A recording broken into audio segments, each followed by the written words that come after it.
ಎಲ್ರಿಗೂ ನಮಸ್ಕಾರ. ನಾನು ಡಾಕ್ಟರ್ ಹುಸೇನ್ ಸಾಬ್ ಬಣಗೇರಿ. ಇದೇ ಕರ್ನಾಟಕ ವಿಶ್ವವಿದ್ಯಾಲಯದ ಅತಿಥಿ ಉಪನ್ಯಾಸಕನಾಗಿ ಕೆಲಸ ಮಾಡ್ತಾ ಇದ್ದೀನಿ. ನನ್ನ ಕವಿತೆಯ ಶೀರ್ಷಿಕೆ ನಾವು ಮನುಷ್ಯತ್ವ ಇರುವುದವರು. 100 ಜಾತಿಯ ಹಕ್ಕಿಗಳು ಒಂದೇ ಬಣದಲ್ಲಿ ಬದುಕುತ್ತವೆ.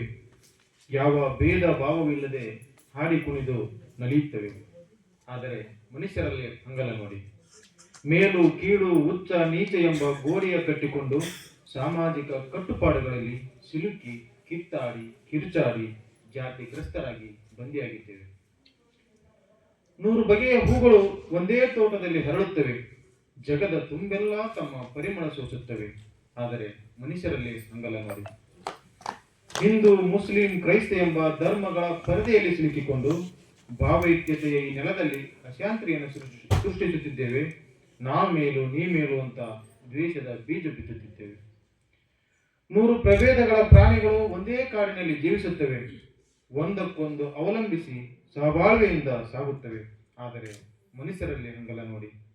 ಮತೀಯ ದ್ವೇಷದ ಭಾವನೆಯಲ್ಲಿ ಅಮಾನುಷತೆಯಿಂದ ವರ್ತಿಸಿ ನೆಮ್ಮದಿಯನ್ನು ಕಳೆದುಕೊಳ್ಳುತ್ತಿದ್ದಾರೆ.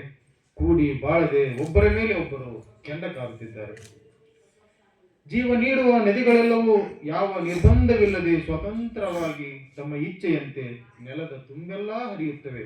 ಆದರೆ ಮನುಷ್ಯರಲ್ಲಿ ಹಂಗಲ್ಲ ನೋಡಿ. ಕೆಳಜಾತಿಯ ವ್ಯಕ್ತಿಯೊಬ್ಬನ ಕಾಲುಗಳು ಮೇಲ್ಜಾತಿಯ ಮನೆಯ ಹೊಸಲನ್ನು ಸಹ ದಾಟುವಂತಿಲ್ಲ. ಪ್ರೀತಿಸಿದ ಹುಡುಗಿಯನ್ನು ಸಹ ಒರೆಸುವಂತಿಲ್ಲ. ಧನ್ಯವಾದ.